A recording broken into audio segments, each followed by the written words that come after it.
Binigyang diin ni Acting Chief PNP Police Lieutenant General Jose Melencio Nartates Jr.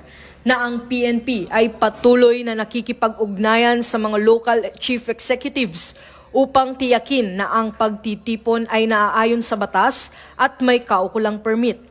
Aniya, ang kapulisan ay handang makipagdialogo sa mga grupong nagnanais magdaos ng pampublikong pagtitipon, sabay paalala na ang EDSA Shrine ay hindi itinuturing na Freedom Park.